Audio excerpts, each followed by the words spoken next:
Hola, en este vídeo vamos a hablar un poco sobre la enfermedad del sueño, centrándonos sobre todo en la epidemiología y en la sintomatología de esta patología. Para introducir un poco este tema, la tripanosomiasis africana humana es una enfermedad endémica que afecta a diversos países africanos, la cual está causada por el Trypanosoma brucei. Este parásito presenta como vector de transmisión a la mosca tsetse, la cual pertenece al género Glossina. Existen dos subespecies de Trypanosoma brucei que son patógenos en humanos, el Trypanosoma brucei gambiense y el Trypanosoma brucei rhodesiense. Después de esta introducción, primero nos vamos a centrar en la epidemiología. Hay que decir que la tripanosomiasis africana humana fue descrita por primera vez en el siglo XIV, pero probablemente existe desde la aparición de las primeras poblaciones humanas. A mediados del siglo XX, los países africanos eran colonias de diversos países europeos, así que debido al impacto socioeconómico que causan los brotes de esta patología, se tomaron medidas efectivas para controlar la enfermedad y mantenerse en unas cifras bajas de contagio, como en 1964, que solo había cerca de 5.000 infectados.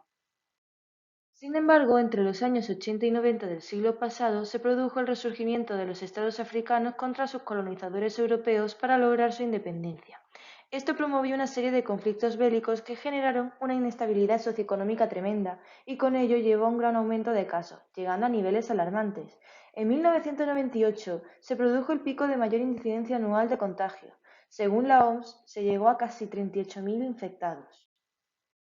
Aunque, gracias a la colaboración de la OMS, de diversas ONGs, de los propios gobiernos africanos, de la industria farmacéutica y varios institutos de investigación, se reforzaron los programas de control y como resultado, en los últimos 20 años, ha habido importante avance en el control de esta enfermedad, reduciéndose así de manera sustancial el número de casos, llegando a su pico más bajo en 2018, donde había menos de 1.000 infectados. Cabe destacar que más del 90% de casos de tripanosomiasis africana detectados han sido causados por la subespecie Trypanosoma brucei gambiense. Según datos de la OMS, entre los años 1990 y 2018, las tripanosomiasis generadas por esta subespecie se vieron localizadas mayoritariamente en países de África Central y Occidental, como por ejemplo República Democrática del Congo, Guinea, República Central Africana, Angola, Camerún, Chad, Congo, Sudán del Sur, Guinea Ecuatorial, Gabón y Uganda.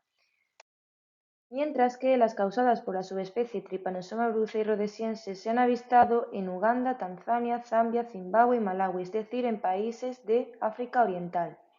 La prevalencia del patógeno Trypanosoma brucei está restringido a África subsahariana debido a la distribución limitada de su vector de transmisión. Sin embargo, esto no significa que países de otros continentes queden exentos de contraer la enfermedad.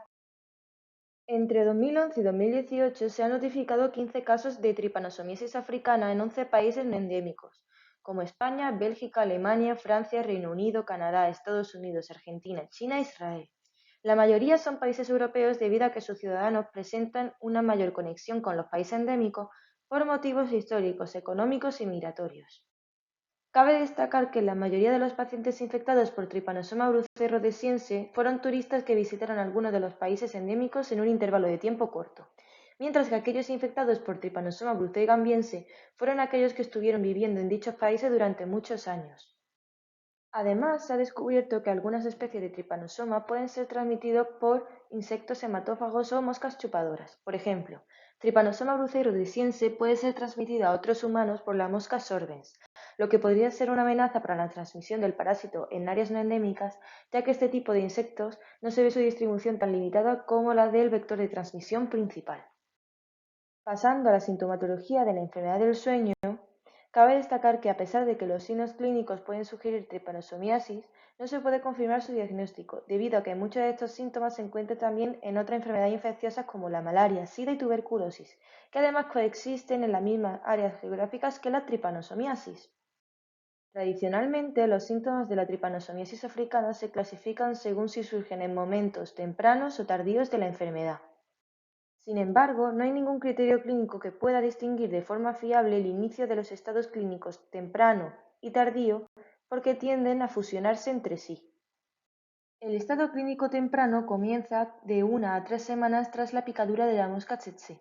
En este estado, el parásito se encuentra en la sangre y sistema linfático del hospedador, distribuyéndose así por todos sus órganos y tejidos. Los síntomas suelen ser ambiguos e inespecíficos, lo que puede retrasar el diagnóstico de la tripanosomiasis. Así pues, tenemos como síntomas iniciales una fiebre que es intermitente y severa, cefalea, es decir, dolor de cabeza, malestar general, artralgia, es decir, dolor en las articulaciones, pérdida de peso y por último, fatiga. A medida que se va desarrollando la enfermedad, da lugar a síntomas más graves como son linfadenopatías, es decir, inflamaciones en los ganglios linfáticos, donde destaca el signo de Winterbottom, muy característico en las infecciones provocadas por la subespecie Trypanosoma brucei gambiense. También se puede dar una esplenomegalia y hepatomegalia, es decir, un aumento en el tamaño del bazo y del hígado. También se puede detectar una anemia hemolítica junto a alteraciones cardíacas como son pericarditis, miocarditis e insuficiencia cardíaca congestiva. También se puede detectar alteraciones oftalmológicas como son iritis, queratitis, es decir, inflamación en la córnea y conjuntivitis. Además, el sistema endocrino también puede verse afectado por este parásito, dando como resultado anomalías menstruales y ginecomastia.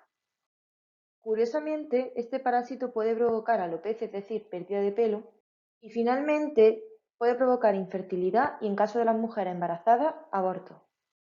A medida que se va desarrollando la enfermedad, llega un punto que da comienzo al estado clínico tardío, es decir, cuando el parásito cruza la barrera hematoencefálica y llega al sistema nervioso central. Dependiendo de la subespecie de Trypanosoma brucei por el que ha sido infectado el paciente, la progresión y duración de la enfermedad es diferente. Si el paciente ha sido infectado por Trypanosoma brucei gambiense, presenta una infección crónica que se caracteriza por una progresión de la enfermedad lenta y que puede durar entre meses y años. Sin embargo, si ha sido infectado por Trypanosoma brucei rhodesiense, presenta una infección aguda que se caracteriza por una progresión rápida de la enfermedad que puede acabar con su vida en un intervalo de tiempo corto entre semanas y meses. En el estado clínico tardío, los síntomas son mayoritariamente de carácter neurológico, como son los siguientes. Una alteración en el ciclo del sueño, de ahí viene el nombre de esta enfermedad, que se caracteriza por una inversión del ciclo del sueño, es decir, se presenta insomnio durante la noche y somnolencia junto con episodios incontrolables de sueño durante el día. Además, también se puede ver alteraciones en la estructura de las fases del sueño. También se han detectado alteraciones psiquiátricas como son la lasitud, es decir, mucho cansancio, alucinaciones, delirio, ansiedad, irritabilidad e impulsos sexuales excesivos. También se han detectado alteraciones motoras, es decir, los pacientes en este estado clínico pueden tener debilidad motora, trastorno del paso, temblores, movimientos anómalos, ataxia cerebral y trastornos del habla.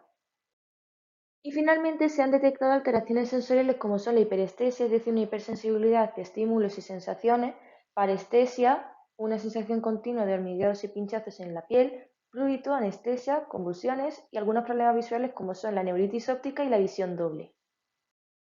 Para concluir con este vídeo me gustaría hablaros sobre la tripanotolerancia, un fenómeno bastante interesante y curioso que se ha visto en algunos pacientes que han sido infectados por la subespecie Trypanosoma brucei gambiense. Estos pacientes han sobrevivido a la infección siendo asintomáticos y sin haber recibido ningún tipo de tratamiento. Al realizarle un análisis de sangre, no se ha detectado ningún rastro de parásito en ellos y por técnica serológica se ha visto que los títulos de anticuerpos que presentan frente al Trypanosoma brucei son bajos o incluso se han visto que algunos de ellos son seronegativos. Así pues, se han considerado que estos pacientes se han recuperado totalmente de la infección ellos solos y por tanto son resistentes a la enfermedad.